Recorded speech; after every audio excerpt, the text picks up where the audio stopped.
In today's video, I'm really excited to share with you a fantastic gluten-free sourdough bread recipe. The recipe is really easy. You don't need a sourdough starter and you don't need any complex folding and kneading techniques either. It's literally so simple and you can use as little as 3 ingredients if you want. I'm going to show you 2 different versions, so one with just 3 ingredients and one with a couple more ingredients that I think make the bread much better.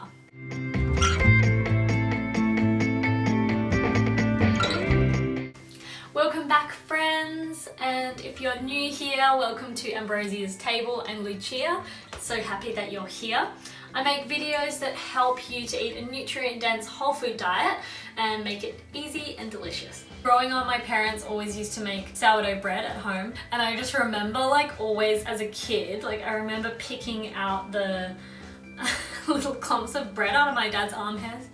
Oh, the nostalgia. I don't know why I'm putting that in the video, but anyway, so the very core of the recipe is essentially using soaked buckwheat, water and salt, and then I like to put some fennel in there to give it a bit more of a yummy flavour. But I will show you a slightly more complex version that uses teff flour and quinoa flour. I think the texture's improved and the flavour is a lot improved as well. The teff flour kind of gives it a fruity rye sort of flavour, and then the quinoa gives it a bit of a nutty flavour, and it also helps the bread to get a nice crust. So make sure you stick around till the end and I'll tell you how you can get your hands on a PDF of the recipe. All aboard the quarantine bread making train. So first you'll need to soak the buckwheat groats for at least an hour or overnight. The reason we soak the buckwheat is to remove some of the compounds called phytic acid, which makes the bread easier to digest. So in the blue bowl, I'm adding 4 cups of buckwheat groats to make 3 loaves of teff bread. In the yellow bowl, I'll soak 2 cups of buckwheat to make 1 loaf of the plain simple loaf. So firstly, I like to make life easy, get out all of the ingredients, get out measuring cup, get out the baking paper, get out your bread tins, get out all of the things. I like to prepare the baking tins first. I fold the baking paper so that it doesn't get crinkles in the bread. You can see how I'm doing that. However, if you don't have baking paper, don't worry. Just pop some oil in your bread tin, and I like to put some seeds in there as well to make it extra delicious, and it helps it to stop sticking. Alrighty, so once you've soaked your buckwheat, drain it, don't rinse it, because all of that sticky goodness, that's what's gonna help our bread stick together. First, I'm gonna make the simple bread option. Start by blending your buckwheat up with 1 cup of water, half a teaspoon of salt, and half a tablespoon of fennel seeds. So you just wanna blend it until it is really well combined and you've got a nice smooth batter. Pour that into your prepared baking dish, and then you might wanna sprinkle some seeds on top. So next, we're gonna make 3 loaves of the teff variation of the recipe. That's the one I prefer. So first, start by blending up 4 cups of water with 3 tablespoons of chia seeds. You make like a little bit of a chia smoothie, just give that a good blast. Next, add the soaked buckwheat and give that a blend. Adding in 1 cup of teff flour, I like to use brown teff flour, and also 1 cup of quinoa flour. We add 3 tablespoons of psyllium husk, which helps to hold the bread together, but it's also a really fantastic fibre and one that we don't generally get in our diets a lot, so it's great to have that diversity to feed your microbiome. So next, add 2 tablespoons of fennel seeds and blend it until you've got a smooth batter. Pour the batter into your bread tins. I like to sprinkle it with some sunflower seeds because I feel like they're really delicious and they make it look pretty. Next, place all your little bread babies onto a windowsill and tuck them in with a tea towel. Depending on your climate, you're gonna leave them from anywhere from like 6 hours, maybe less, God, I don't know.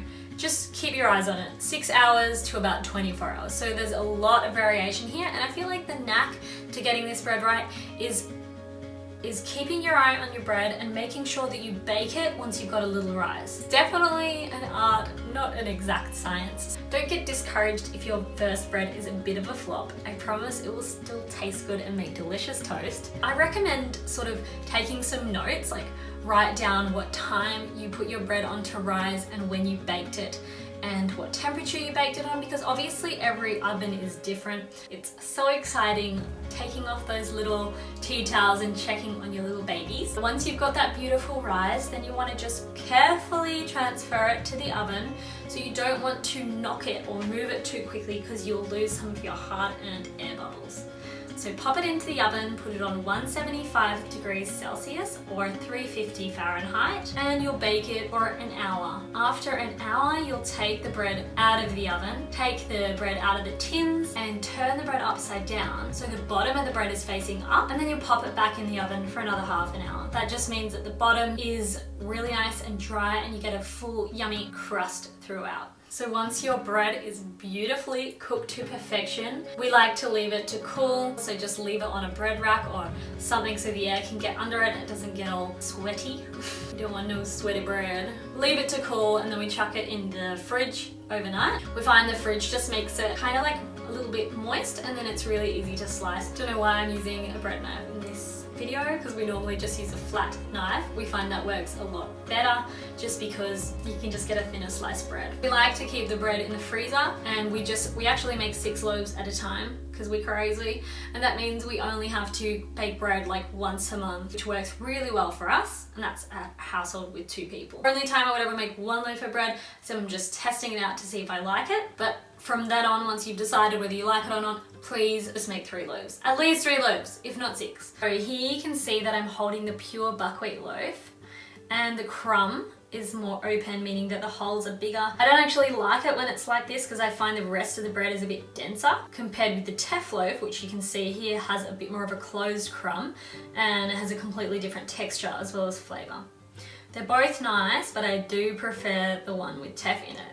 A bread like this would probably cost you around like $13, which is cray when you consider that you probably go through like 2 loaves of that a week. So as far as like maximum bang for your buck, I feel like this is quite easy. You can save quite a lot of money and it's delicious. I definitely think it's a recipe that's worth nailing. And if you're in quarantine right now, it's the perfect timing because you can just play around with it and get it to the point where it's just effortlessly slotted into your routine by the time things go back to normal. So I feel like having a really healthy bread recipe is essential. We mainly eat eggs and toast for brekkie with some veggies and stuff like that, but it's also a great lunch or a snack when you don't have time.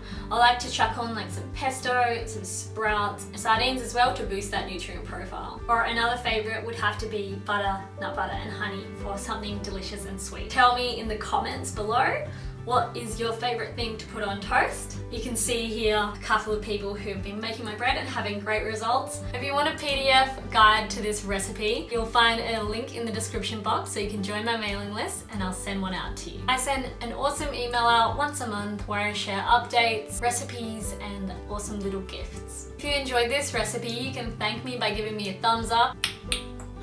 Make sure you subscribe so you don't miss out on future videos. I post videos every Sunday and the next video is going to be on how to meal prep for your period. So I'm going to be sharing some delicious things, definitely involving chocolate, the ultimate life hack for people who bleed. So make sure you don't miss out on that one. Alright my darlings, that brings us to the end of another video. Thanks for watching. I look forward to seeing you next Sunday. In the meantime, jump over to my Instagram where you'll see kind of like where I lived on the farm and you'll see like funny little morning dances and shit you probably don't care about. That's fine. If at first you don't succeed making this bread, feel free to reach out to me on Insta and we can problem solve it together.